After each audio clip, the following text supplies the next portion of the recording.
విజయవాడ సిటీలో డ్రగ్స్ తుదిముట్టించాలని శ్రీ రాజశేఖర్ బాబు IPS commissioner గారు డ్రగ్స్పై దండయాత్ర 2.0 అనేది సైకిల్ యాత్ర, అలాగే బస్సు యాత్ర మన విజయవాడ సిటీలోను రూరల్ ఏరియా.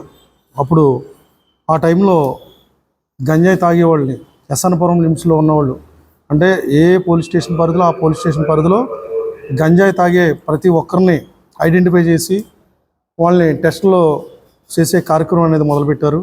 అందులో ఎస్ఎన్పురం లిమిట్స్లో 500 మందికి మేము టెస్టులు చేయడం జరిగింది. 500 మందికి అందులో 78 మందికి పాజిటివ్ వచ్చింది. ఆ పాజిటివ్ వచ్చిన 78 మందిని కూడా మేము కౌన్సిలింగ్ చేసి రిహాబిలేషన్ సెంటర్కి పంపించడం, వాళ్ళకి మెడిసిన్ ఇప్పించడం, వాళ్ళని ఒక లైఫ్ స్టైల్ ఏంటన్నది వాళ్ళు ఏ విధంగా దీనికి అలవాటు పడడానికి గల కారణాలు, అలా ఎందుకు గంజాయికి అలవాటు పడ్డారు అనే దానిపై మేము వాళ్ళని కౌన్సిలింగ్లో అడిగినప్పుడు చాలా వరకు కొన్ని ఏరియాల్లో సత్యనారాయణపురంలో బావాజీపేట, పూర్ణానందపేట కొన్ని ఏరియాల్లోనే కొన్ని బ్రోకెన్ ఫ్యామిలీసు, అంటే తల్లిదండ్రులు ఆధారం లేని వాళ్ళు, ఈ స్కూల్ బ్రేకప్ చేసిన వాళ్ళు, బ్రోకెన్ ఫ్యామిలీస్, ఇవన్నీ కూడా వీళ్ళలో కొంతమంది యూత్ అంటే 19 సంవత్సరాల నుంచి 25 సంవత్సరాల లోపు వాళ్ళు ఈ గంజాకి ఎడిట్ అయిన వాళ్ళు ఉన్నారు.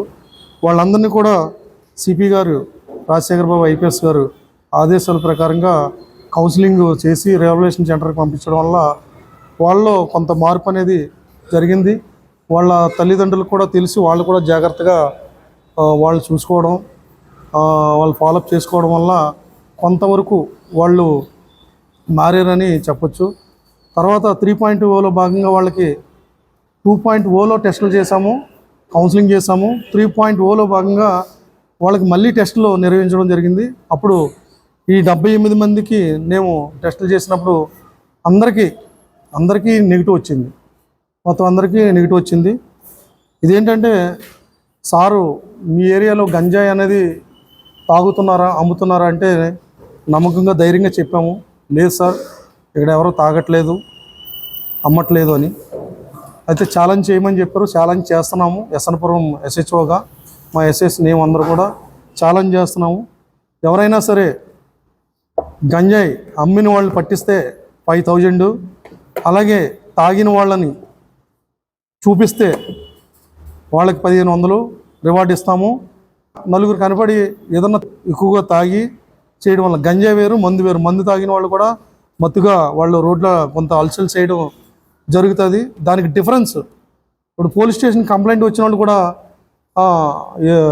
వాళ్ళ ప్రత్యర్థి మీద, అంటే ఎవరి మీద అయితే కంప్లైంట్ చేస్తున్నారో వాళ్ళు గంజాయి వేస్తూ మమ్మల్ని అటాక్ చేస్తామన్నారు, బెదిరిస్తున్నారు, గంజాయి బ్యాచ్ని తీసుకొచ్చి మా మీద దాడి చేయించారు, ఇలాంటి కంప్లైంట్లు. 112 కాల్ చేసినా ఇక్కడ గంజాయి వాళ్ళు ఉన్నారు, గంజాయి తాగుతున్నారని, లేదా ఎక్కడన్నా ఎవరన్నా నేను చెప్పిన గంజాయి తాగుతున్నారని, ఎవరన్నా అడిగినా గంజాయి తాగుతున్నారని చెప్తున్నారు. కానీ ఆ డిఫరెన్స్ చూడమని నేను మా అభ్యర్థన ఏంటంటే, వాళ్ళు మందు తాగున్నారా లేదా గంజాయి తాగున్నారా. ఇప్పుడు పూర్ణానందపేట లేకపోతే బావాజీపేట ఇవన్నీ కూడా చిన్న చిన్న ఏరియాలు, అవన్నీ కూడా పాపులేషన్ ఎక్కువగా ఉంటుంది, కొంచెం లేబర్ కూడా ఎక్కువ ఉంటారు. అక్కడ చిన్న చిన్న సందులు ఏంటంటే అక్కడ ఉన్న వాళ్ళే. ఇప్పుడు బావాజీపేట ఉంది, పూర్ణానందపేట ఉంది, అక్కడ కుర్రవాళ్ళు ఒక 300 మంది నుంచి 500 మంది యూత్ ఉండొచ్చు. వాళ్ళందరూ అక్కడ గ్రౌండ్ గట్ట అదేం లేదు, వాళ్ళ రోడ్ల మీదకి వచ్చి అక్కడ షాప్ కడుకో లేకపోతే ఆ ఏరియాకి వస్తే ఒక నలుగురు కలిస్తే ఆ గంజా బ్యాచ్ ఇక్కడ చేరారు అంటున్నారు. అది గంజా బ్యాచ్ కాదు. ఏదన్నా కుర్రవాళ్ళు అక్కడికి రావచ్చు, లేకపోతే అక్కడ మందు తాగి ఉండొచ్చు, లేదా సిగరెట్ తాగడానికి అక్కడ ఉండవచ్చు. అలాంటివి కూడా మేము గ్లూకోజ్తో గట్రా రౌండ్స్ తిరిగినప్పుడు వాళ్ళని పంపించేయడం జరుగుతుంది. దయచేసి అర్థం చేసుకోండి, మన విజయవాడ సిటీలో ఆ చెడ్డ పేరు అనేది పోవాలి. గంజా బ్యాచ్ అనే మాట మన విజయవాడ మన గురించి మనం మంచిగా చెప్పుకోవాలి, లేని దాన్ని మనం చెప్పుకోకూడదు. అందుకే నేను ఛాలెంజ్ చేస్తున్నాము. గంజాయికి మందు తాగిన వాళ్ళకి ఆ డిఫరెన్స్ చూడండి. మా గంజాయి తాగారు అనుకుంటే మాకు ఇన్ఫర్మేషన్ అది కరెక్ట్ అయితే మీకు 1,500 ఇస్తాము, అలాగే గంజాయి అమ్మేవాడిని పట్టిస్తే 5,000 ఇస్తామని అంత ధైర్యంగా నేను ఛాలెంజ్ చేస్తున్నాను.